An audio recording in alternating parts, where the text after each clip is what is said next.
안녕하세요. 저는 한국교제연공제회 기금운용 직무교육을 맡게 된 메리츠증권의 문경원 애널리스트입니다. 저는 첫 강의 주제인 에너지 건설 분야의 강의를 담당하여 AI 시대 전력은 어디에서 오는가 라는 주제로 강의를 진행하겠습니다. 우선 AI 전력을 이야기하기 위해서 AI부터 말씀을 드리겠습니다. 왼쪽에 보고 계시는 그래프가 바로 글로벌 데이터 센터 전력 수요에 대한 그래프인데요.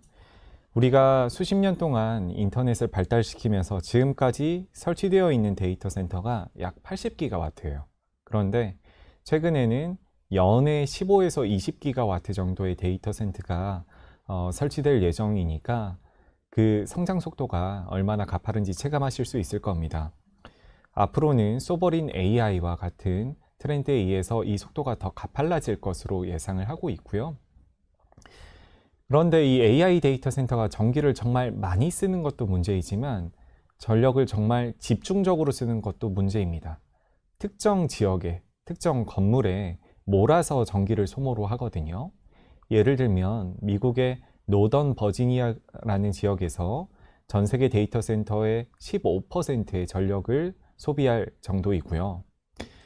그렇기 때문에 이런 전력 소비가 집중이 되는 지역에서는 이러한 전력 소비를 되게 버거워합니다. 어떤 전력망에서는 데이터 센터를 건설하지 말라, 인허가를 내주지 않을 정도이고요. 그런데 빅테크 입장에서는 이걸 기다려 주거나 용인해 줄 이유가 없죠. 빅테크는 직접 발전소를 설치하는 것으로서 이런 문제를 해결을 하려고 하고 있고요. 직접 발전소를 설치하는 것을 저희가 온사이트 발전소라고 이야기를 합니다.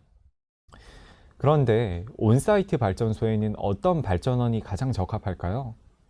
그걸 알기 위해서는 우선 데이터 센터의 전력 부하 패턴에 대해서 알아야 되는데요. 이 왼쪽 그림에서 보시는 것처럼 데이터 센터는 365일 24시간 일정한 전력 수요 패턴을 가지고 있는 특징이 있습니다. 그렇기 때문에 안정적인 전력을 24시간 내내 공급하는 것이 굉장히 중요하고요. 이러한 특성 때문에 재생에너지는 온사이트 발전으로서 기능하기가 어렵습니다. 특히나 재생에너지는 설치 면적의 문제도 있는데요. 데이터 센터 100평 지으려면 태양광 1600평 정도는 지어야 데이터 센터의 전력 용량을 감당을 할 수가 있거든요. 아무래도 온사이트 발전이 되긴 힘들겠죠. 실제로 이 오른쪽 그래프에서는 블룸에너지라는 회사에서 조사한 온사이트 발전에 대한 어떤 리서치 결과가 나와 있는데요.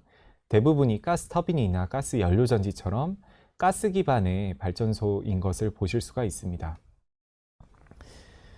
가스 발전소를 빅테크들이 사용하는 이유는 첫 번째가 안정성일 겁니다. 하지만 경제성이라는 이유도 있는데요. 특히나 지금 AI 데이터 센터 산업은 미국 위주로 발달하고 있기 때문에 가스가 싼 미국 입장에서는 가스 발전소를 택하기가 쉬운 것이죠.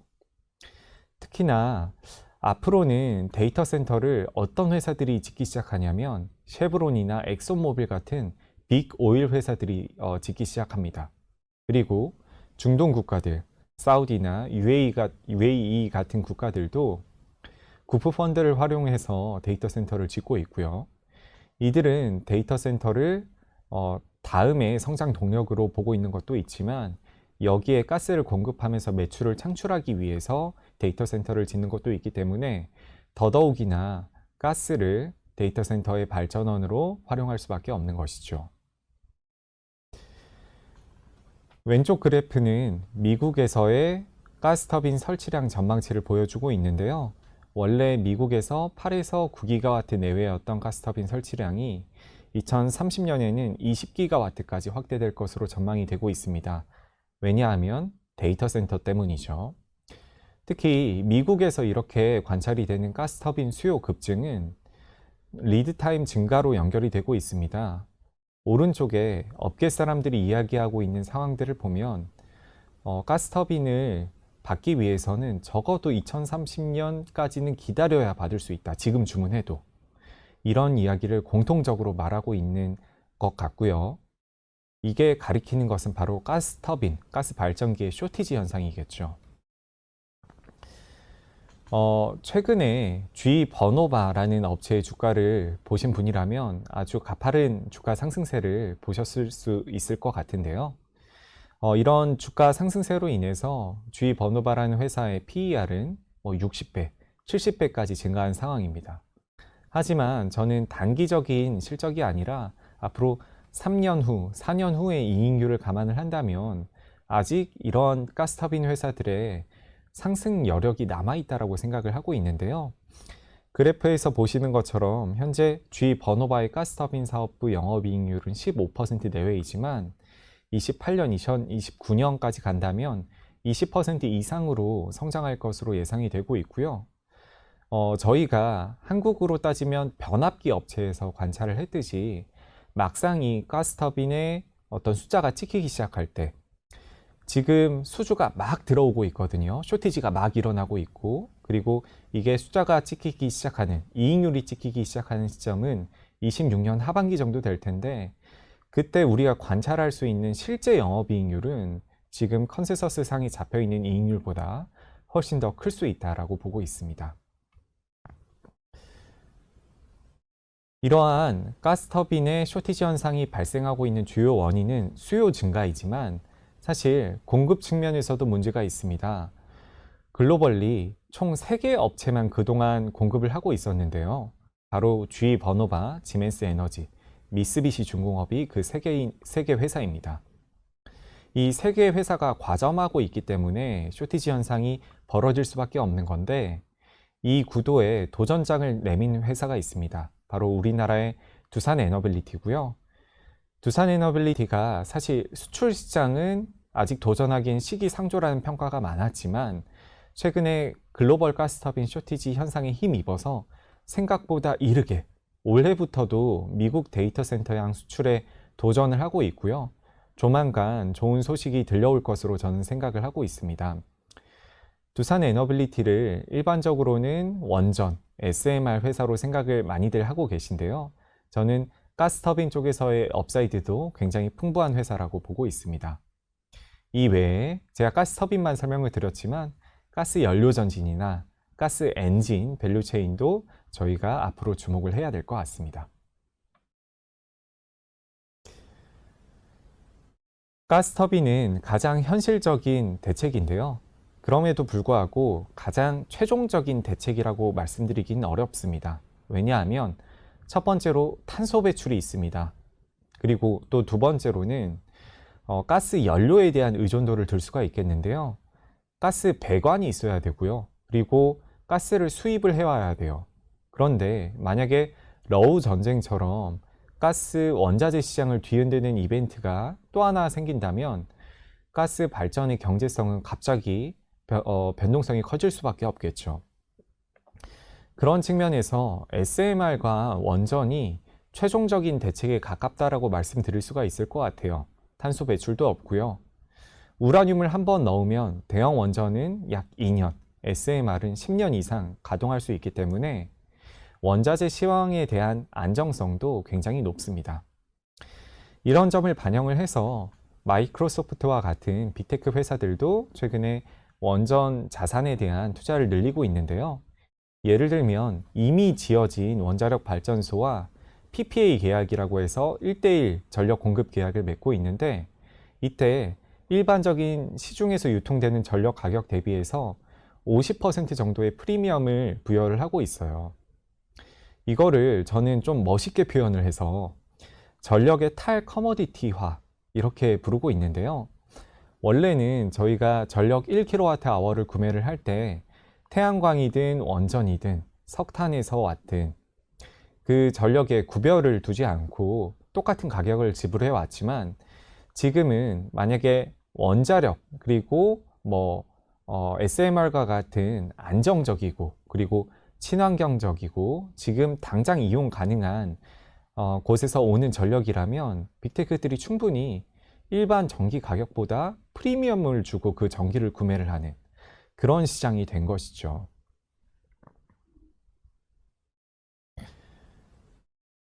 구매자들이 가격에 너그러워질 때 이때 신기술의 발전이 빨라지는 것 같습니다. SMR은 소형 모듈형 원전으로서 그동안 어떤 원전 업계의 꿈의 기술이었는데요. 작게 만들고 모듈화시키면 그동안 대형 원전의 약점이었던 긴 건설 기간이라는 문제를 해결할 수 있기 때문입니다. 다만 이게 처음 시도하는 거다 보니까 당연히 초기 단계 원가는 비쌀 수밖에 없겠죠. 원가가 비싸기 때문에 아무도 시도하는 수요처가 없었는데, 이제 가격이라는 걸 크게 신경 쓰지 않는 빅테크라는 주체가 생겨나게 된 거예요. 이 빅테크라는 주체는 SMR이 아직 기술적으로 완벽하지 않음에도 불구하고 먼저 선제적으로 투자를 하고 있는 환경이고요. 이런 빅테크들의 투자에 힘입어서 이제부터는 SMR이 본격적인 상용화 구간으로 접어들 것 같습니다. 올해 내년 중으로는 SMR이 착공에 들어가기 시작을 하고요. 2029년, 2030년부터는 본격적으로 상업운전에 들어가기 시작합니다. 이 상업운전이 들어갔을 때 연간 시장 규모는 5에서 8기가와트 정도로 많은 시장 기관에서 전망을 하고 있는데요. 제 생각에는 이 기관들이 다들 너무 보수적으로 전망을 하고 있다. TSMC의 AI 칩 생산량에 기반한 저희 추정치는 약 20기가와트에 해당합니다. 이렇게 시장 기관들이 보수적인 전망을 할 수밖에 없는 이유가 있죠. 아직 사업 계획이 모두 다 공개되지 않았다라는 점이에요. 뉴스케일이나 엑스에너지, GHitachi, 오클로와 같은 여러 가지 SMR 개발 업체들의 파이프라인들을 보면 아직 데이터 센터로 공급하겠다라는 계획은 일부에 불과하고요. 다른 발전소 향이 더욱더 많습니다. 하지만 데이터 센터 향 계획이 아직 공개되지 않았다라고 해서 프로젝트가 없는 게 아니고요. 이들은 물 밑에서 활발하게 빅테크들과 이야기를 하고 있는 거거든요. 근데 아직 공개되지 않았을 뿐인 거죠. 이런 상황에서 시장은 데이터 센터향 SMR 수주 규모를 과소평가하기 쉽습니다. 하지만 결국에 AI 칩 생산량의 전력 소비량이 연동이 되고 전력 소비량의 연동에서 SMR 시장이 커가기 때문에 저는 SMR 시장 규모가 말씀드렸다시피 시장 조사 기관들의 전망치보다 훨씬 더 클 수 있다라고 보고 있습니다. SMR 시장뿐만 아니라 대형 원전 시장도 저희가 주목을 해야 되는데요. 제가 AI 데이터 센터의 전력 소비를 중심으로 지금 이야기를 하고 있긴 하지만 대형 원전은 그것도 있고 그리고 또 다른 요인에 의해서 성장을 하고 있습니다. 뭐냐 하면 일단 이 그래프를 봐주시죠. 60년대, 70년대에는 전 세계적으로 매년 30기에서 40기 정도의 보통 한 기당 1기가와트 정도거든요. 그러니까 30기가와트에서 40기가와트 정도의 원전이 설치가 됐었어요. 그런데 후쿠시마 사태, 체르노빌 사태, 스리마일 섬 사태와 같은 사고가 이어지면서 대형 원전 시장은 쭉 내리막길을 걸으면서 최근에는 연간 6에서 7기가와트 정도만 착공이 되고 있는 환경입니다. 그런데 최근에 원전 르네상스라고 해서 에너지 안보와 전력 소비량 증가에 대처하기 위해서 원전을 최소 유지는 해야 된다라는 목소리가 커지고 있어요.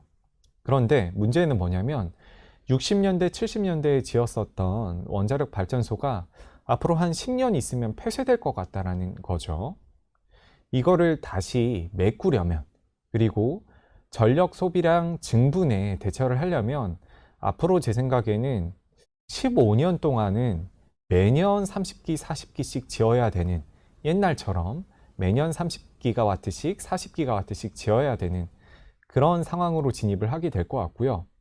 말씀드렸다시피 SMR도 여기에 한 20기가와트가 얹어지기 때문에 저희가 볼 수 없었던 그런 원전 시장의 호황으로 이어질 것으로 예측을 하고 있습니다. 그런데 문제는 뭐냐면 이거를 진행할 수 있는 밸류 체인이 있냐는 것이에요. 이 많은 원전을 누가 짓냐 하는 게 문제입니다.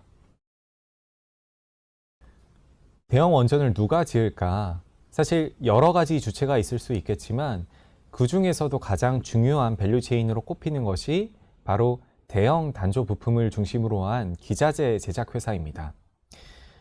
미국 DOE에서는 2024년에 미국이 원전을 정말 많이 짓고 싶은데 어떤 밸류체인이 부족한가에 대해서 평가를 한 적이 있어요. 그때 부족한 밸류체인으로 두 가지가 꼽혔는데요.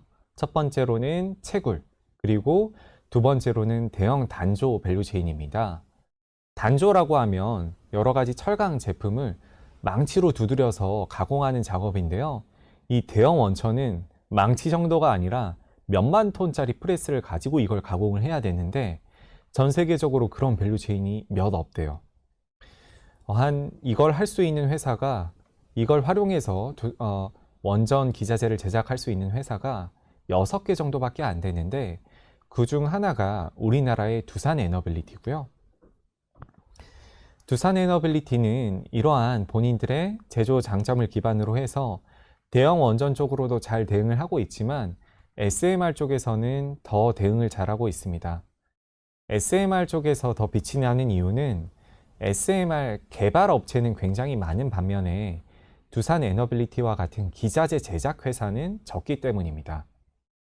개발 회사는 글로벌리 한 70개 이상 되거든요. 근데 제작 회사는 6개밖에 안 돼요. 그 중에서도 에너빌리티가 선두 업체로서의 지위를 가지고 있습니다. 그렇기 때문에 앞으로 SMR 시장이 개화가 됐었을 때, 그리고 각국이 원전 르네상스에 힘입은 대형 원전 프로젝트를 추진을 할 때 두산에너빌리티가 주목을 받을 수밖에 없다, 이렇게 생각을 하고 있는 거고요. 그리고 또 두 번째로 중요한 밸류체인은 건설사라고 말씀드릴 수가 있겠는데요. 건설사는 원전의 경제성을 좌지우지하는 아주 중요한 밸류체인입니다. 왜 건설사가 원전의 경제성을 좌지우지하냐면 원전의 경제성은 공사 기간에 굉장히 민감하기 때문입니다. 여기 보고 계시는 표를 보면 최근에 완공된 대형 원전의 계획된 예산과 그리고 실제 예산이 포함이 되어 있는데요. 계획된 예산 대비해서 3배, 4배 증가한 프로젝트들도 되게 많아요. 특히 프랑스가 가지고 있는 EPR 노형을 사용한 프로젝트들은 원래는 이 프로젝트가 5년이면 완공이 됐었어야 되는데 완공이 되는데 16년 이상이 걸린 그런 사례도 존재합니다. 이러다 보니까 원가가 기하급수적으로 증가할 수밖에 없는 거고요. 이렇게 공사 기간을 컨트롤함으로써 원가를 약속 내에 맞추는 것이 가장 중요한 산업이 바로 원자력 산업인데, 이 공사 기간을 맞추는데 중요한 역할을 하는 것이 건설사이기 때문에 원전의 경제성을 좌지우지하는 것이 건설사다, 이런 표현을 드린 거고요. 최근에는 우리나라 현대건설이 웨스팅하우스, 미국 웨스팅하우스랑 협력을 하고 있고, 삼성물산과 DLENC 같은 건설사들은 뉴스케일, 엑스에너지 같은 SMR 회사와 협력을 하고 있습니다. 우리나라 건설사들도 원전에서 건설사들의 역할이 중요함을 깨닫고 이렇게 적극적으로 파트너십을 맺고 있어서 앞으로 사업 성장이 기대가 되고 있는 그런 상황입니다. 지금까지 특정 밸류체인을 제가 하이라이트해서 말씀을 드렸는데요. 사실 저는 이런 특정 밸류체인을 주목하는 것도 중요하지만 국가 단위의 협력도 굉장히 중요하다고 생각을 해요. 왜냐하면 원전을 수출을 해본 경험이 있는 국가가 글로벌리 5개 국가밖에 안 돼요.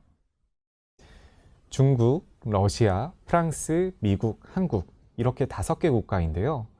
그 중에서 중국과 러시아는 내수 시장과 그 우방 국가들로 활동 반경이 좀 제한이 되어 있는 그런 경향이 있고요. 외교적인 이슈로 인해서. 그런데 이런 상황에서 다른 국가에서, 특히나 미국에서 원전을 정말 많이 짓고 싶다면 그럼 동맹국들한테 분명히 도움을 청하게 될 텐데, 그러면 한국이 그 역할을 담당할 수밖에 없을 거라고 저는 생각을 하고 있거든요. 최근에 미국은 2050년까지 400기가와트의 대형 원전 용량을 달성을 하겠다. 이렇게 이야기를 하고 있습니다. 400기가와트면 앞으로 2050년까지 한 200기가와트 이상은 착공을 하게 되어야 될 것 같은데요. 근데 문제는 미국은 지난 45년 동안 2기가와트만 착공을 했어요. 45년 동안 2기가와트를 착공을 했는데 2050년까지 200기가와트 이상 건설을 하겠다라고 한다면 당연히 문제가 생길 수밖에 없겠죠. 인력은 노후화됐고 관련 부품 공장은 폐쇄된 지 오래일 테니까요. 그런 차원에서 제가 한국의 도움이 필수적일 것이다 라고 이야기를 하고 있는 것이고요. 아까 제가 말씀드렸던 특정 업체, 두산 에너빌리티나 현대건설과 같은 업체들이 미국 웨스팅하우스, 뉴스케일, 엑스에너지, 테라파워와 같은 그런 업체들과 1대1 협력을 하는 그런 그림도 당연히 그려볼 수 있겠지만 제 생각에는 앞으로 한미 원전 협력, 그러니까 정부가 협상을 하고 우리나라 전체 밸류체인이 한 번에 가서 미국의 원전을 지어주는 그런 그림도 달성이 될 수 있을 것이라고 보고 있고요. 이때가 우리나라 원전 산업의 전성기가 찾아올 것이라고 보고 있습니다. 최근에 웨스팅하우스와의 JV 관련해서 굉장히 이런저런 뉴스들이 많았죠. 이런 것도 같은 맥락이라고 보고 있고요. 이런 이슈들이 2026년까지는 저는 해소가 될 것으로 보고 있어서 이때를 중심으로 해서 원전 산업의 황금기가 찾아올 것이라고 보고 있습니다. 네, 지금까지 제가 준비한 내용은 다 말씀을 드렸는데요. 향후에 더 좋은 내용으로 찾아뵐 수 있도록 노력하겠습니다. 감사합니다. 안녕하세요. 메리츠증권 김준성입니다. 저는 자동차, 모빌리티 산업 분석을 담당하고 있습니다. 이제 다음 주제인 물리인공지능, 인공지능의 최종 단계이죠. 그 물리인공지능에 대한 이야기를 드려볼까 합니다. 진짜 재미있는 주제죠. 인공지능. 그 인공지능에서도 가장 최종 단계인 물리인공지능. 자, 요즘 그런 이슈들이 화두입니다. 너네가 그렇게 많은 돈을 들여서 GPU에 투자를 하고 인공지능 모델을 만들어 뭔가 해보겠다는데 도대체 돈은 언제 벌 거야? 자, 이런 것들이 인공지능의 버블론, 주가의 조정, 이런 우려들로 확산되고 있는 뉴스를 그리고 업데이트를 아마 매니저님들은 많이 접하고 계실 겁니다. 자, 근데 그 인공지능의 과정을 다 거쳐서 최종 단계 인공지능이라고 할 수 있는 물리인공지능은 그런 논쟁 자체가 없습니다. 왜냐하면 나오는 순간 바로 돈이 되거든요.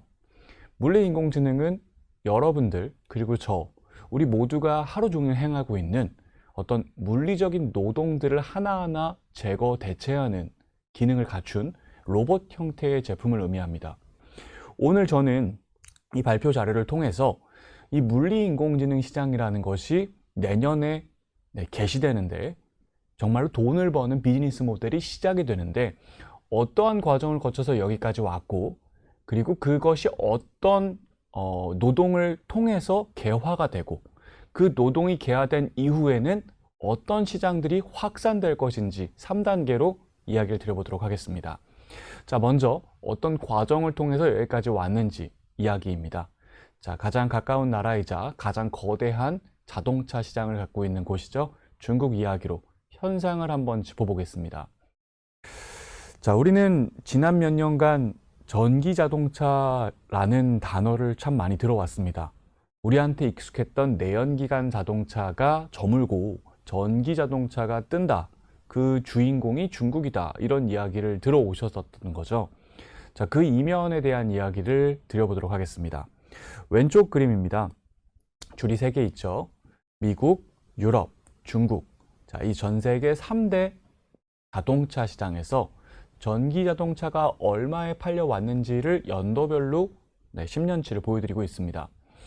미국과 유럽에서의 전기 자동차 판매 가격은 10년 동안 제자리 걸음입니다.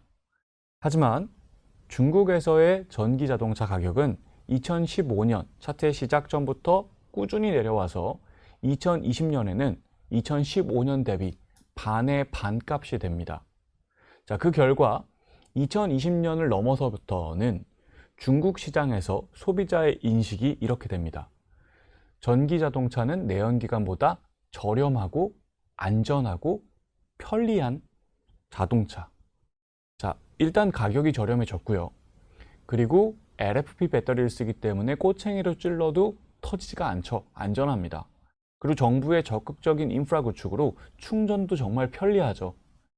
우리나라에서는 소비자들이 전기차를 사야 된다라고 고민을 할 때 그 전기차에 대한 어떤 편견이 있습니다. 일단 현실적으로 가격이 비싸고요. 산타페가 4천만 원인데 아이오닉 5가 6천만 원으로 무려 50%나 비쌉니다. 자, 그리고 위험하다는 인식이 있죠. 실제로 불도 많이 났고 NCM 배터리를 쓰기 때문에 폭발 확률이라는 것이 어쨌든 LFP 배터리를 쓰는 전기차보다 높습니다. 자, 그리고 충전 인프라도 상당히 이제 많이 구축되어 있지 않기 때문에 불편합니다. 그것의 정반대 현상이 중국에서 지금 보여드린 것처럼 가장 경제적인 부분부터 완성이 계속되어 갔던 게 지난 10년입니다. 그 결과도 굉장히 드라마틱합니다. 자, 오른쪽 그림으로 설명을 드려보겠습니다. 우리나라 사람들도 보여지는 걸 정말 중요하게 생각하고 명품, 좋은 차 이런 것들 참 중요하다고 보여지는데요. 그것보다 더 강한 전 세계 명품 시장이 가장 거대하고 전 세계 명품 차 시장도 가장 거대했던 것이 중국입니다. 이 보여지는 게 정말 중요한 나라죠. 자, 근데 그 나라에서 소비자가 바뀝니다. 오른쪽 그림 보시면 두 개의 차트가 줄선 차트가 나란히 놓여져 있는데요. 왼쪽 줄선 차트는 글로벌 자동차 회사들, 이른바 우리가 사실 그런 생각들 많이 하잖아요. 그래도 현대 기아가, 그래도 GM 포드가, 그래도 토요타, 혼다, 닛산이, 그래도 BMW, 벤츠, 폭스바겐이 중국에 있는 자동차 브랜드보다는 우위에 있는 친구들이지라는 어떤 생각을 상식으로 갖고 있죠. 자, 그 우위에 있다고 생각하시는 글로벌 자동차 브랜드의 합산 점유율입니다. 2015년, 좀 전에 보여드렸죠.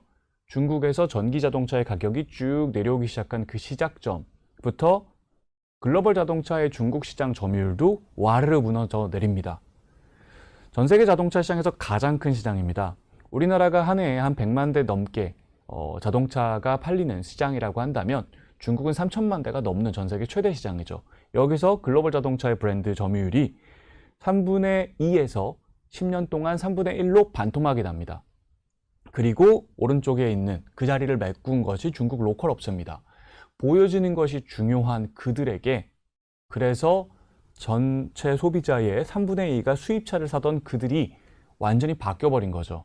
나는 BMW 타면 쪽팔려. 난 볼보 타면 창피해. 이 얘기를 제가 중국에 가서 소비자에게 직접 듣습니다.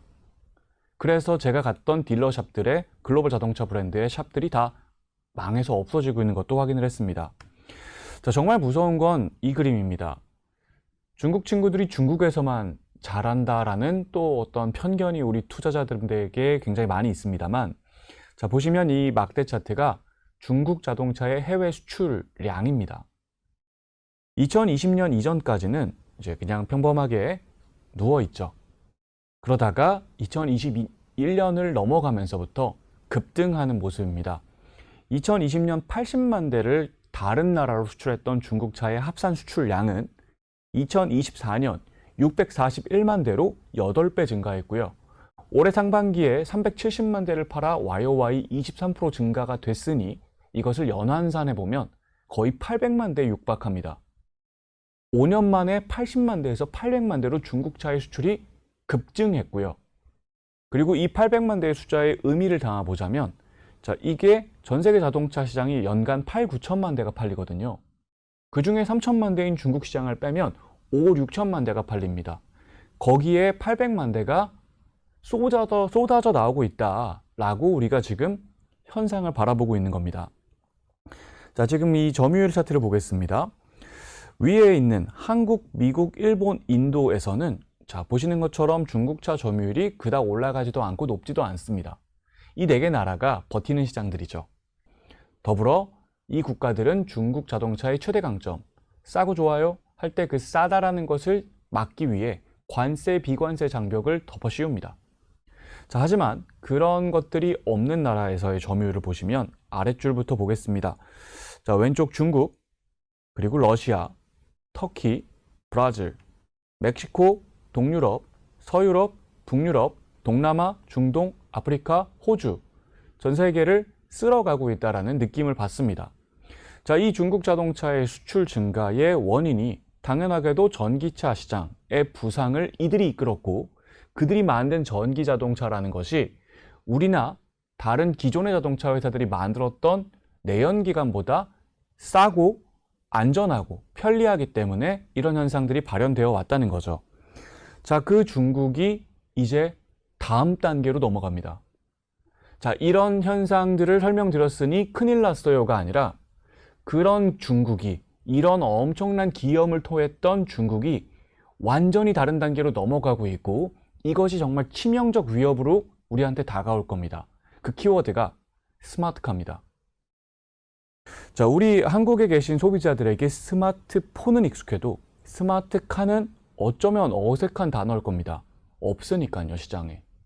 하지만 지난 5월달 제가 중국 상해 모터쇼에 갔을 때 정말 기가 막히게 놀랐던 건 이 상해 모터쇼라는 전 세계에서 가장 큰 모터쇼 행사장 안에 전기차라는 단어를 쓰는 브랜드가 단 한 곳도 없습니다. 전부 스마트카라는 단어를 써서 자신의 제품을 설명합니다. 전기 에너지의 공급을 받아 우리가 운전해야 되는 차가 아니라 전기 에너지의 공급을 받아 고성능 컴퓨터가 구동이 되고 그 고성능 컴퓨터가 자율주행을 지원해서 내가 운전을 안 해도 되게 해주는 그런 차를 스마트카라고 합니다. 그 스마트카가 급부상하고 있습니다. 그림 두 개로 설명을 한번 드려보도록 하겠습니다. 자, 그림 이 7페이지의 그림은 가격대별로 중국 자동차 시장의 판매 랭킹을 보여드리고 있습니다. 왼쪽 상단 차트부터 보겠습니다. 0에서 10만 위안. 자, 10만 위안이 얼추 2천만 원 정도 됩니다. 2천만 원 이하의 자동차 시장에서 누가 잘하나를 보면 1등이 우리한테 익숙한 그 브랜드 BYD가 있습니다. 아, 이 저렴한 시장에선 BYD가 참 잘하고 있구나. 한 틱 올라가겠습니다. 10에서 20만 위안. 2천에서 4천만 원이죠. 여기서 누가 잘하니? 라고 봤더니 와우, 압도적으로 우리 BYD가 참 잘하고 있습니다. 자, 그리고 또 한 틱 올라가겠습니다. 자, 20에서 30만 위안, 4천만 원에서 6천만 원이죠. 여기 뭔가 느낌이 다릅니다. 일단 이 전에 있었던 가격대에서는 파란색으로 하이라이트한 친구들이 없습니다. 다 잿빛 친구들이죠. 그리고 BYD가 압도적 1등이었습니다만 20만, 30만으로 올라오는 순간부터 온도가 달라지고 공기가 달라지는 거죠. 일단 1등이 BYD가 아닙니다. 테슬라죠. 자, 그리고 회색 애들이 별로 없고 다 푸딩딩한 애들입니다. 1등 테슬라, 2등 리오토, 3등 아이토, 5등 샤오미, 그리고 저 밑에 있는 10등 샤오펑까지 푸딩딩한 애들이 가득합니다. 그리고 그들이 선도주자들이에요. 한 틱 더 올라가서 30에서 40, 또 한 틱 올라가서 40에서 50, 마지막 50만 위안 이상. 이 이른바 20만 위안, 4천만 원 이상대에 있는 구간에서는 BYD 같은 친구들이 힘을 못 씁니다. 자, 푸른색 친구들이 대장님들이고 선도하고 있죠. 얘들이 누구냐? 네, 스마트카 친구들입니다. 전기 자동차라서 전기 에너지로 동력을 받아 내가 운전을 하는 그게 전기차. 그리고 전기 에너지를 통해 컴퓨터를 조종하고 이 컴퓨터가 내가 운전하지 않게 해주는 그 차가 스마트카인데 명백히 보여지는 거죠.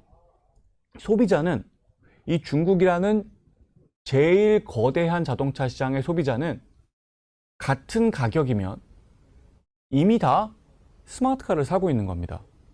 당연하죠.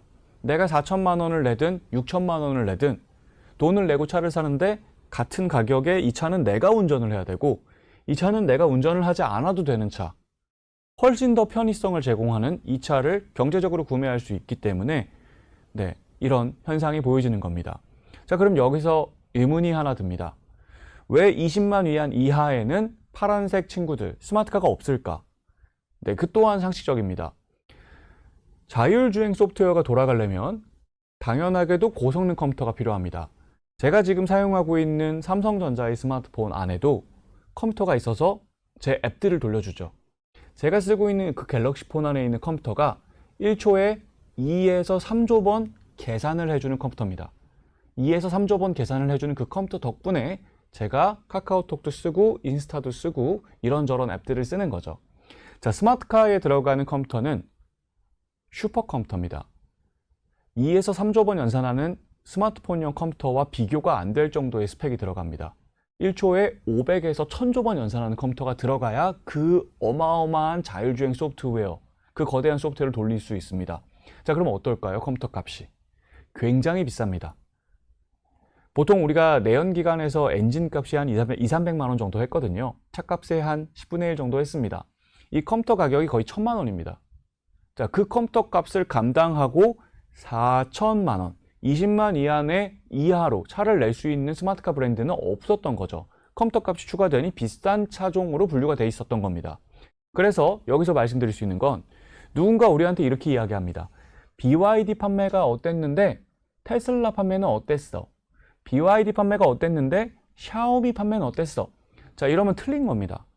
우리가 아이폰이 막 나와서 전 세계에서 흥행 돌풍을 일으키는데 대한민국에 아이폰이 들어오지 않았다는 이유로 초콜릿폰만 팔리고 있는데 그 초콜릿폰 판매량과 아이폰 판매량을 비교하는 건 의미가 없죠. 시장이 여기서 여기로 넘어가는데 아직 스마트폰이 침투하지 않은 시장에서 팔리고 있는 피처폰의 판매 성과와 전 세계를 호령하게 될 스마트폰의 판매 성과를 비교하는 것은 분석의 의미가 없잖아요. 그런 현상을 우리가 인지하고 접근을 하면 자, 여기서 전기차 업체들의 리스크가 보입니다. 결국 내려오겠죠. 20만 위안 이상에만 있던 이 스마트카가 20만 위안 이하로 내려올 겁니다. 그러면 BYD는 어떻게 될까요? 망할 겁니다. 굉장히 큰 위기에 처할 겁니다. 자, 그 현상이 벌어지고 있습니다. 지금 보고 계신 이 차트는 가격대별 누가 잘하나 이 차트는 작년 연간입니다. 자, 이제 제가 올해 숫자를 보여드리겠습니다. 올해 상반기 똑같은 기준에서 차트를 만들었죠. 자, 보시면 10에서 20만 위안에 1등이 여전히 BYD인 것은 맞습니다만 네 번째에 파란색 친구가 하나 생겼네요. 샤오펑. 원래 이 가격대에는 파란색 친구가 전혀 없던 컴퓨터 값이 비싸서 내려오지 못했던 가격대인데 샤오펑이란 친구가 들어왔습니다. 3천만 원짜리 자율주행이 되는 운전 안 해도 되는 스마트카를 출시했어요. 자, 그리고 맨 마지막에 아크폭스라는 친구가 있죠. 자, 여기서 설명을 드려보면 제가 이 10에서 20만 위안 제일 밑바닥에 있는 아크폭스에 박스를 쳤습니다. 자, 옆에 보면 샤오미 말고 샤오미는 제가 검정색으로 박스를 쳤죠. 20에서 30만 위안 이 밑쪽에 보면 아이토, 아바타, 럭시드라고 박스를 파란색으로 치는 애들이 있고요. 이 밑에 30, 40, 40, 50, 50만 위안에도 자, 파란색 친구들, 파란색으로 박스 친 친구들이 가득 있습니다. 자, 얘들이 누구냐? 화웨이 얼라이언스입니다. 우리 구글 안드로이드 폰 생각하시면 똑같아요. 삼성전자가 스마트폰을 하고 싶은데 혼자 힘으로 도저히 못하겠다 해서 함께 연합했던 게 구글 안드로이드이지 않습니까? 네, 똑같습니다. 내가 이 시장이 스마트카로 변해가기 때문에 내가 뭔가를 해야겠는데 혼자 힘으로 못하겠는 거죠. 그거를 지원해 줄 수 있는 테크 회사가 화웨이. 그래서 중국은 지금 화웨이카가 돌풍입니다. 지금 왼쪽 그림 보시면 이게 화웨이카의 월간 판매량 추이를 보여드리고 있습니다. 제가 그냥 연도로 말씀드리면 4년 전에 7,000대 판매했고요. 3년 전에 5만 대, 2년 전에 15만 대, 작년에 60만 대, 자, 올해 판매 가이던스는 120만 대, 내년의 시장 전망치 판매량은 250만 대입니다. 돌풍입니다.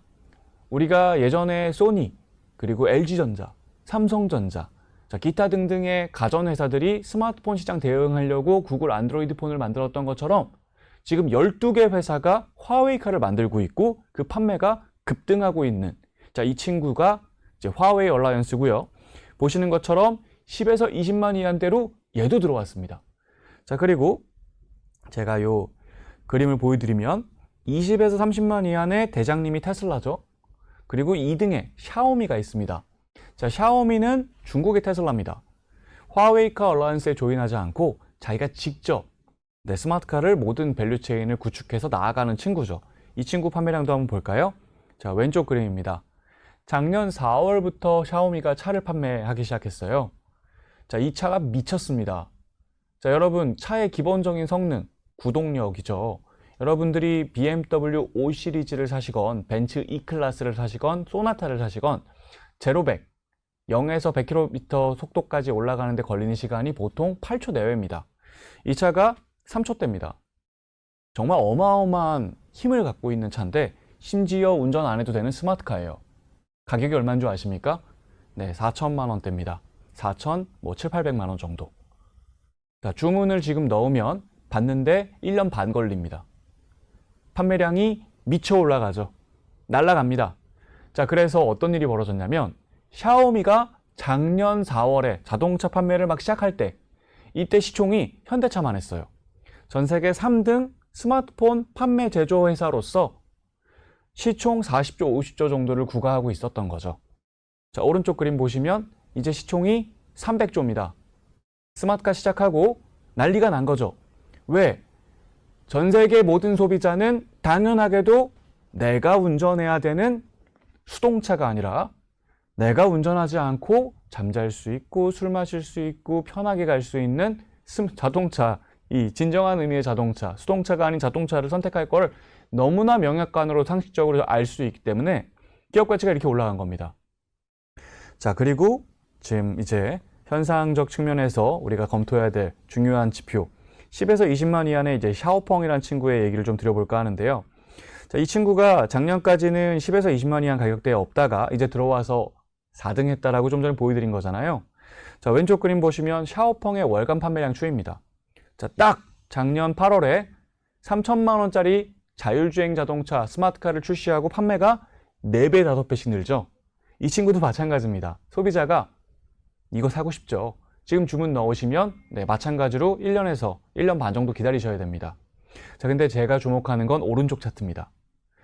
왼쪽 차트는 샤오펑의 중국 시장 판매량이고요. 오른쪽 차트는 BYD의 수출 판매량입니다.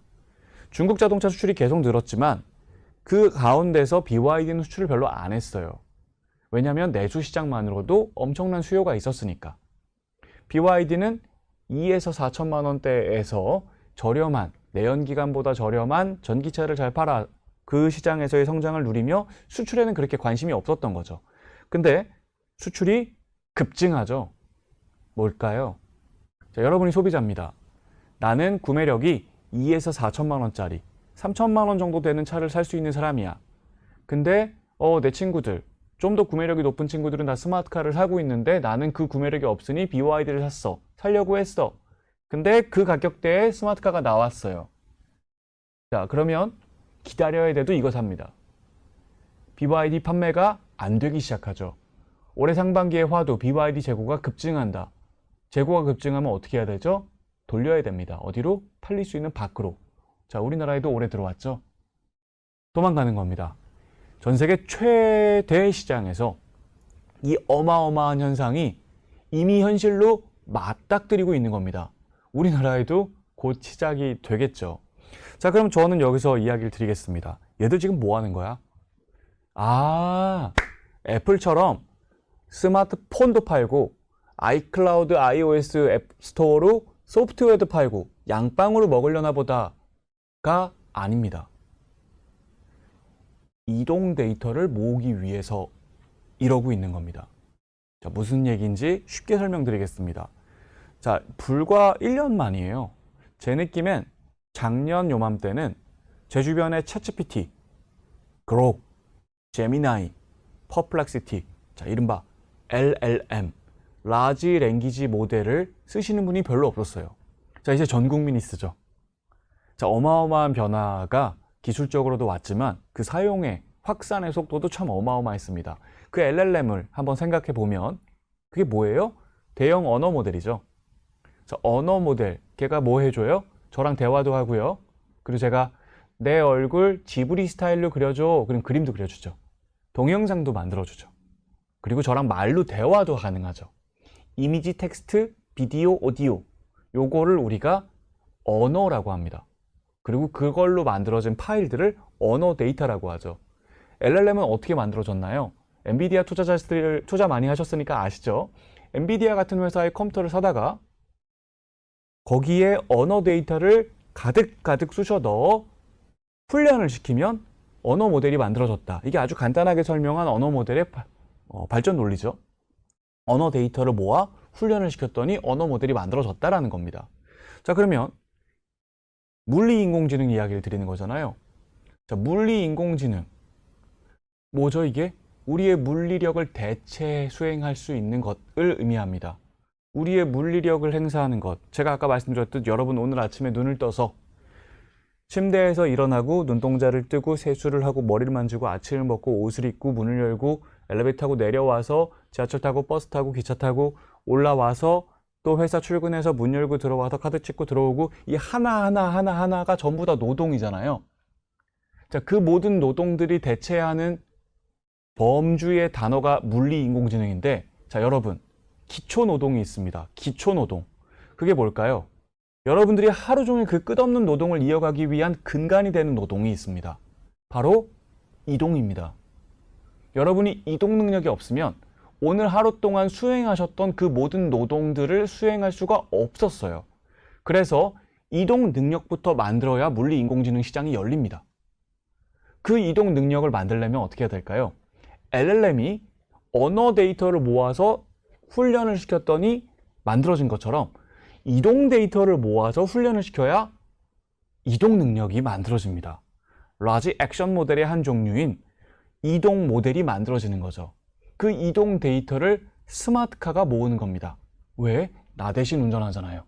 내가 보고 판단하고 명령을 내린 과정을 수행할 수 있는데 그걸 대신하더 컴퓨터가 수행하고 소프트웨어가 수행하며 그 과정에 컴퓨터와 소프트웨어가 수행한 그 과정의 데이터가 쌓여서 인터넷 통신망을 타고 데이터 센터로 옮겨지고 그리고 훈련을 해서 이동 능력이 만들어지는 겁니다. 여러분, 그리고 그것을 위해 지금 왼쪽 그림 테슬라는 작년 말 기준 720만 대, 화웨이는 80만 대, 자, 샤오미는 끝에 14만 대를 팔아놨고요. 올해 말 기준 테슬라는 920만 대, 화웨이는 200만 대, 샤오미는 50만 대의 차가 쌓일 겁니다. 어떤 차? 스마트카가 쌓입니다. 현대자동차가 팔고 있는 산타페 소나타에는 컴퓨터가 없어서 데이터가 안 만들어지죠. 하지만 이들이 팔고 있는 이 차에는 고성능 컴퓨터와 소프트웨어가 있어서 인지하고 판단하고 제어하는 과정의 데이터가 계속 쌓이는 스마트카들이고요. 그 데이터가 매일매일 인터넷 통신망을 타고 이들의 데이터 센터에 가서 훈련을 합니다. 오른쪽 그림 보시면, 자, 테슬라 데이터 센터의 훈련 능력이 100엑사플롭이죠. 자, 이런 걸로 훈련을 해서 결과를 만들어내고 이제 로보택시가 우리 곁으로 오는 겁니다. 자, 다음 달부터 여러분이 미국에 가면 스마트카를 통해 이동 데이터를 확보하고 그 이동 데이터를 훈련하여 완전한 로보택시 서비스가 가능한 시장이 열립니다. 제가 아주 간단하게 이 시장의 크기를 정의드리며 마무리 짓겠습니다. 테슬라는 지금 택시가 3만 원이면 10,000원 정도의 서비스를 제공할 수 있는 로보택시를 출시합니다. 10,000원, 하루에 한 20번 태운다. 그럼 20만 원, 매출이 20만 원이죠. 1년은요 7,500만 원입니다. 자, 노동 비용이 없죠. 기사님한테 드려야 될 노동 비용이 없습니다. 자, 7,500만 원의 연 매출이 나오는데 이익은 얼마 떨어질까요? 저는 한 5천만 원 가정합니다. 한 대의 로보택시가 벌 수 있는 돈이 5천만 원입니다. 자, 우리나라 인구 1,000만 도시입니다. 택시 몇 대 필요하죠? 10만 대 필요합니다. 미국 4억입니다. 그럼 400만 대 필요하겠죠? 400만 대에 5천만 원씩 벌면 20조입니다. 네. 자, 그리고 당연하게도 이 시장에서 400만 대만 필요하지 않겠죠. 버스, 지하철, 기차, 라이드 헤일링, 카쉐어링, 렌터카, 차량 소유에서 수요 이전이 옵니다. 자, 저는 1,000만 대 정도 필요할 거다라고 봅니다. 자, 그러면 숫자가 더 올라가죠. 우리가 보지 못했던 초거대 이익의 창출이 노동 제거를 통한 물리인공지능에서 발현되는 것이 바로 이 이동 로봇에서 시작이 됩니다. 그리고 그것이 다음 달부터입니다. 좋은 자리에서 여러분들께 물리인공지능 시장에 대해서 이야기 드릴 수 있었던 것 같습니다. 아무쪼록 투자 판단을 내리심에 있어서 도움이 되셨기를 바랍니다. 다음 기회에 다시 인사드리겠습니다. 감사합니다. 안녕하세요. 저는 메리츠증권 조아의 애널리스트라고 합니다. 저는 이번 기금운용 직무의 마지막 주제인 디지털 금융의 분야의 강의를 담당하여 0.1조각의 세상 누구나 투자자가 된다 강의 진행해 보도록 하겠습니다. 우선 제일 먼저 말씀드릴 부분은 자산과 화폐가 변화가 되고 있다는 겁니다. 보시다시피 자산은 이제는 저희가 전자적 자산이다라고 하면 그렇게 낯설지가 않습니다. 예전에는 종이로 직접 우리가 화폐를 들고 다녔다면 지금 디지털 지갑으로 우리가 실물 지갑을 대신해서 돌아다니는 것은 그렇게 낯설지 않은 환경에 저희가 지금 살고 있습니다. 거기다가 지금은 한 단계 더 나아가고 있습니다. 바로 디지털 자산이라는 단어가 등장하게 되었는데요. 이제는 중앙 서버의 숫자에 있는 자산이 아니라 블록체인상의 토큰이라고 할 수 있는 새로운 형태의 자산이 우리에게 성큼 다가왔습니다. 자산이라는 개념이 변화하고 있다 보니 통화도 당연히 변화하고 있습니다. 지금은 저희가 전자지갑 내에서 선불 충전금을 사용하고 있지만 정말 곧 있으면 비트코인을 가지고 우리가 물 한 병을 살 수 있을 정도로 이 통화도 암호화폐적으로 굉장히 빠르게 지금 변화하고 있는 상황입니다. 사실 이러한 같은 모습은 아직은 좀 낯설다라고 볼 수 있겠지만 이미 저희가 사실은 실제 체험 속에서 많은 것들을 이미 느끼면서 살고 있습니다. 대표적인 예시가 플랫폼 증권사의 소수점 거래라고도 할 수 있겠습니다. 디지털 자산의 가장 큰 특징은 무엇이든 쪼개진다는 것인데요. 그러다 보니 우리가 지금 흔히 하고 있는 이 주식 거래도 이제 소수점 거래가 되는 것처럼 쪼개지기 시작했습니다. 여기서 끝나지 않고 우리가 투자할 수 있는 자산도 굉장히 다변화가 되고 있습니다. 이제는 주식과 부동산을 뛰어넘어서 예술품, 심지어 한우도 투자할 수 있을 정도로 정말 다양한 자산들이 투자할 수 있는 세상에 살고 있습니다. 즉 뭐든 투자되는 세상에 살고 있는 것인데요. 이것이 바로 사실은 디지털 자산의 시대라고도 볼 수 있겠습니다. 뭐든 쪼개지고 뭐든 투자되는 것은 디지털 세상이라고 봐도 무방한 사회라고도 할 수 있는 것이죠. 그러다 보니 법적으로도 지금 미국뿐만 아니라 우리나라까지 굉장히 많은 변화가 일어나고 있습니다. 우선 미국 같은 경우 세계 암호화폐 수도라는 명명 아래 디지털 자산 시장 구축에 굉장히 적극적으로 진행을 하고 있는데요. 우선 바이든과 다르게 트럼프 같은 경우 이 디지털 자산에 대해서 정확하고 명확하게 정의를 내리고 있는 것에 이어서 CBDC가 아니라 스테이블 코인만 적극적으로 제도화를 해서 달러 기반 스테이블 코인의 이 명확성을 더 확장하려는 움직임을 보이고 있습니다. 거기다가도 이 디지털 관련된 여러 가지 네트워크 지배력까지 강화하기 위해서 굉장히 많은 기술적인 근거들이 정책상에서 나타나고 있는데요. 그러다 보니 지금은 미국 내에서 스테이블 코인, 그리고 전략적 자산의 비트코인 비축이라는 것이 굉장히 지금 집중화돼서 입법들이 되고 있는 상황이라고 볼 수 있겠습니다. 미국 변화와 함께 우리나라도 굉장히 적극적으로 변화하고 있습니다. 바로 디지털 자산 기본법인데요. 우리나라도 이러한 같은 변화가 사실 21년부터 시행이 되기도 했었습니다. 특근법을 시작으로 가상자산에 대한 정의가 내려졌었고요. 24년에는 가상자산 이용자 보호법을 통해서 공정한 시장 조성을 구축하려는 움직임도 있었습니다. 올해부터는 디지털 자산 기본법이라고 해서 가상자산을 포함한 CBDC, RWA, 그리고 기타 디지털 금융 자산까지 포함하는 상위법이 통과될 거라고 저희는 기대하고 있습니다. 즉 미국뿐만 아니라 우리나라도 자산이란 범위가 디지털로 확장이 적극적으로 되고 있는 상황입니다. 앞서 이와 같은 미국뿐만 아니라 우리나라까지 법안들이 굉장히 빠르게 입법화가 되고 있다 보니 이 암호화폐라는 기능도 당연하게 그의 속도에 맞춰서 빠르게 변화하고 있습니다. 지금은 이제 커스터디 기능까지만 저희가 익숙하게 작용을 하고 있지만 그것을 넘어서 스테이킹, 결제, 그리고 대출까지도 그 기능들이 확대가 되고 있는데요. 예시로 들게 되면 비트코인을 예전에는 정말 우리가 투자를 하려고 매매만 했다면 지금은 비트코인을 보관해서 예금 이자와 같이 무엇인가를 수취를 하고 그리고 그걸 가지고 결제하고 심지어 대출까지 하는, 즉 어떻게 보면 전통 화폐랑 거의 똑같은 기능까지도 암호화폐가 지금 발전이 되었습니다. 그러면 그 중에서 사실 가장 중요한 기능은 무엇이냐라고 하면 보관이라고 일컫는 커스터디 기능이라고 볼 수 있겠습니다. 커스터디가 중요한 이유는 은행의 시초이기 때문입니다. 우리가 은행이 언제 나왔냐라고 하면 과거에 17세기 당시 영국의 금 세공업자들이 금을 보관하고 그 보관한 예치 증서를 가지고 사람들이 들고 가서 시장에 나가 교환을 함에 됨으로써 이 금세공업자들이 자연스럽게 은행의 역할을 수행하게 되었습니다. 그런 관점에서 지금 현 상황을 살펴보게 된다면 비트코인을 보관하는 곳은 가상자산 거래소이고 이 거래소는 어떻게 보면 17세기 영국의 금세공업자랑 똑같은 역할을 수행하고 있는 상황입니다.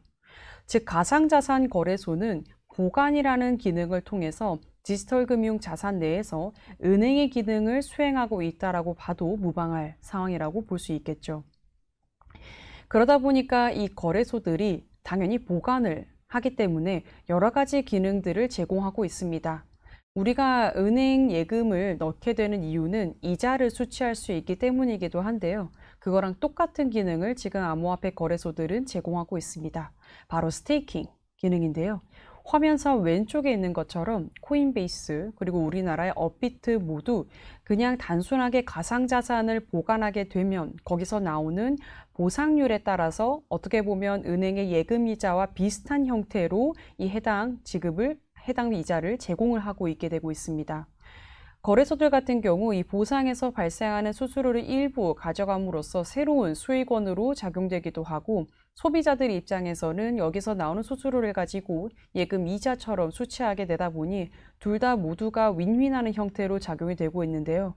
그러다 보니 오른쪽에 있는 것처럼 이더리움 전체 공급량에서 약 30%가량이 지금은 단순하게 보관이 되어지고 있는 상황이라고 볼 수 있겠습니다.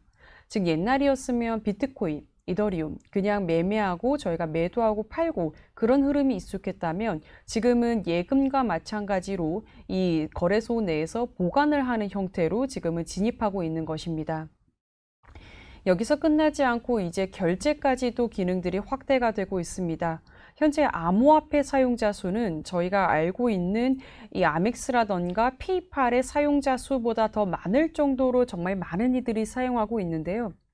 우리가 은행에 이 정기적으로 예금을 넣게 되면 그 계좌를 연동하는 체크카드를 발급받아서 결제를 하는 모습이 지금은 굉장히 당연한 시대입니다.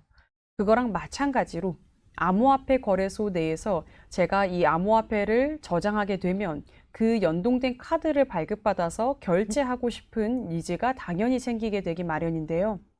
그러다 보니 전국적으로 심지어 전 세계적으로 이 비트코인 ATM 기기가 지금 생겨나가고 있습니다. 특히 맨 오른쪽에 있는 것처럼 코스트코는 이 오프라인 가게 내에서 ATM 기기를 적극적으로 설치함으로써 비트코인 결제, 즉 암호화폐 결제 기능을 적극적으로 수행해 나가고 있습니다. 즉 저희는 조만간 우리가 가지고 있는 암호화폐를 가지고 바깥에서 그리고 온라인 내에서도 결제하는 것이 낯설지 않은 세상이 도래될 것으로 예상해 볼 수 있습니다.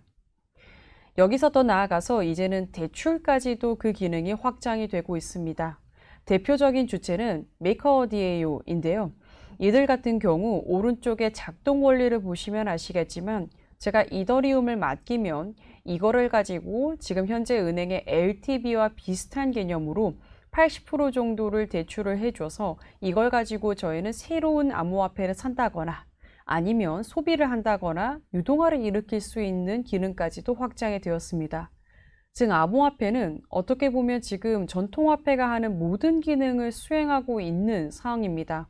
그러다 보니 사실 이와 같은 변화는 앞으로도 당연히 가속화될 거라 보고 있는데요. 이런 변화 속에서 누가 구조적인 수혜를 누릴 것이냐라고 하면 계속적으로 말씀드렸던 거래소, 그 중에서 코인베이스가 가장 큰 수혜라고 볼 수 있겠습니다. 코인베이스가 어떤 역할을 하고 있냐라고 하면 정말 다 하고 있습니다. 우리가 지금 업비트에서 볼 수 있는 다양한 이런 거래뿐만 아니라 커스터디, 그리고 스테이킹, 결제, 대출, 심지어 서클과 협력사입니다. 서클의 50% 수익은 지금 현재 코인베이스가 수취할 정도로 그 둘의 지금 굉장히 공생관계가 높다라 볼 수 있겠는데요. 즉 현재와 같이 미국이 법안을 빠르게 입법화하고 있고 이 스테이블 코인이 활성화가 되고 그리고 이와 같은 디지털 금융 세계가 구축이 된다라고 하면 이미 라인업을 충분히 가지고 있는 코인베이스가 할 수 있는 일이 많아진다는 것을 알 수 있겠습니다.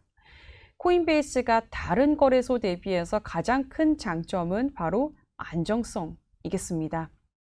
대표적인 주체가 바이낸스도 우리가 떠올리기 마련인데요. 바이낸스와 코인베이스의 가장 큰 차이점은 규제에 대한 이야기겠습니다.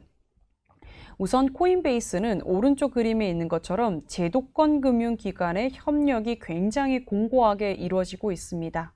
바이낸스는 사실 어디 국적에서 본사를 둔 것인지도 모르겠고 어떤 법을 지금 체계적으로 규율하고 있는 건지를 모르겠지만 코인베이스 같은 경우 지금 미국 규제를 준수하여 신뢰성을 충족하는 거래소라고 볼 수 있겠습니다. 즉 미국이 이와 같은 스테이블 코인 관련된 법을 입법화하게 되면 당연히 그 규제에 준수하고 있는 코인베이스가 할 수 있는 영역이 넓어진다는 것을 우리가 알 수 있겠습니다. 그러다 보니 이와 같은 신뢰성을 가지고 있다 보니 사실 코인베이스는 이미 은행의 역할을 수행하고 있기도 합니다. 왼쪽에 있는 표를 보시면 아시겠지만 미국 금융사 전체 자산 규모 중에서 코인베이스의 예치된 지금 금액 수준은 22번째로 사실 미국의 중대형 은행이라고 봐도 무방할 정도로 굉장히 큰 자산 사이즈를 보유하고 있습니다. 그러다 보니 현재 코인베이스는 오른쪽에 있는 것처럼 은행업 인가를 준비하고 있습니다. 은행업 인가를 받게 되면 우리가 지금 흔히 알고 있는 은행의 전통적인 사업 모델인 예대마진 업무 수행도 할 수 있겠고요. 그리고 은행이라는 두 글자에서 알 수 있다시피 신뢰성 부분에서도 더 크게 안정성을 더 부여할 수도 있겠습니다. 즉 전반적으로 지금 이 코인베이스는 디지털 금융이라는 세계 속에서 은행의 역할을 수행하기 위해서 다양한 지금 사업을 준비해 나가고 있는 단계이고 그러한 과정에서 당연히 구조적인 수혜를 예상하는 바입니다. 한편 코인베이스와 또 다른 구조적인 수혜주는 로빈후드라고 할 수 있겠는데요. 오른쪽에 있는 그림 보시다시피 코인베이스는 어떻게 보면 디지털 자산 세상에서 기피를 담당하는 자라고 볼 수 있겠는데요.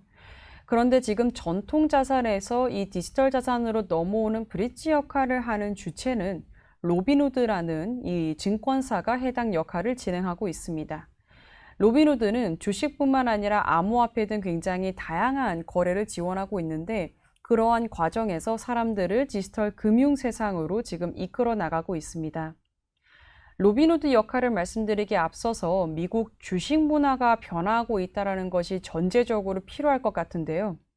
왼쪽에 있는 그림 보시다시피 전통 자산만으로 평균 이상의 수익 창출이 불가능하다의 동의 비중이 21세에서 43세 사이가 70%가 넘을 정도로 압도적인 수치 보여주고 있습니다. 이들은 그래서 어떤 거를 선호하냐라고 하면 맨 오른쪽 표에서 보시다시피 디지털 자산, 암호화폐를 정말 두 번째로 선호할 정도로 관련된 분야에 있어서 적극적으로 투자 수요도가 높은 모습을 보여주고 있습니다. 즉 과거 세대와 다르게 이들은 디지털 금융이란 단어가 굉장히 친숙하고 실질적으로 주식과 채권보다는 더 크게 투자를 할 정도로 관련된 시장에서 굉장히 큰 손을 차지하고 있는 모습을 보여주고 있습니다. 그러다 보니 이 로빈후드의 역할도 당연히 기대할 수 있는 게 많겠는데요. 로빈후드는 맨 왼쪽에 있는 것처럼 대부분은 MZ세대가 해당 플랫폼을 이용하고 있고 가운데에 있는 것처럼 미국 전체 내에서 약 60%가량이 해당 로빈후드를 사용하고 있습니다. 오른쪽에 있는 것처럼 로빈후드의 사용자 수도 계속적으로 증가하고 있는데요. 아무래도 앞으로 베이비 부머 세대가 자산을 받을 세대는 MZ세대일 거고 그 MZ세대가 주로 사용하는 플랫폼이 로빈후드라는 것은 로빈후드가 앞으로도 할 수 있는 역할이 많아진다는 것도 저희가 알아볼 수 있겠습니다. 특히 이 로빈후드가 가장 크게 MZ세대에 있어서의 이런 선호도를 받는 이유는 정말 다양한 투자 기능을 제공하기 때문입니다. 우리가 흔히 알고 있는 주식, 채권 뿐만 아니라 가운데 그림에 있는 것처럼 이 가상자산 지갑 형태를 통해서 디지털 자산 투자 기능을 제공하고 있고요. 심지어 맨 오른쪽에 있는 것처럼 베팅 서비스까지도 출시하고 있습니다. 즉 현재 MZ세대들은 전통 자산 이외의 자산군을 수요하고 있습니다. 그러한 수요에 대응을 하고 있는 것이 로빈후드이고 그렇다 보니 로빈후드의 수요가 앞으로도 당연히 확장적으로 커질 것이라고 전망할 수도 있겠습니다. 이런 로빈후드가 지금 새로운 또 역할을 진행하고자 합니다. 맨 왼쪽에 있는 것처럼 로빈후드의 대다수의 매출을 차지하고 있는 것은 거래 수수료인데요. 그러다 보니 사실은 시장 상황에 따라서 해당 매출군 변화도 사실은 긴밀하게 좀 이뤄질 수밖에 없겠습니다. 그러한 것을 고려해서 로빈후드는 지금 프리미엄 멤버십 서비스를 시작으로 WM 기능을 강화해 나가고 있습니다. 가운데에 있는 것처럼 로빈후드 골드라는 이름으로 24년부터 WM 기능을 본격화하고 있습니다. 여기에서 이어서 자산관리 플랫폼을 인수하기도 했고요. 궁극적으로 올해 9월 곧 나타날 거라 보고 있는데 오른쪽에 있는 것처럼 은행까지도 지금 출시를 준비하고 있습니다. 즉 로빈후드는 단순하게 증권사에서 넘어서서 PB로 지금 변모해 나가고 있는데요.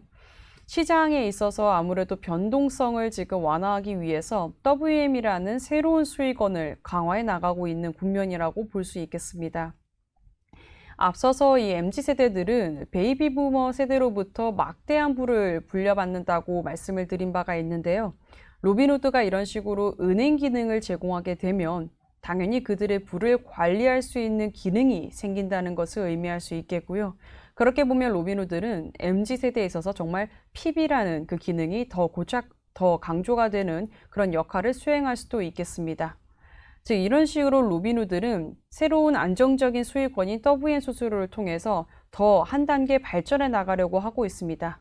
심지어 최근에는 주식 토큰화 서비스까지 출시함으로써 디지털 자산 세계를 더 빠르게 변화하고 있는 주체로도 자리매김하고 있는데요. 앞으로도 이런 여러 가지 미국의 법들이 입법화되면서 로빈후드의 역할도 강화될 거라 보고 있습니다. 네, 이상 여기까지가 준비한 자료였습니다. 지금 우리나라도 그리고 미국도 디지털 자산 세계 구축하는 속도가 굉장히 지금 빠르게 나타나고 있습니다. 이러한 과정에서 구조적 수혜주는 당연히 코인베이스와 로빈후드라고 볼 수 있겠는데요. 이들의 역할을 앞으로도 어떤 식으로 펼쳐나갈지 면밀히 모니터링하는 국면에 저희는 접어든 것 같습니다. 네, 이상 발표를 마무리하도록 하겠습니다. 감사합니다.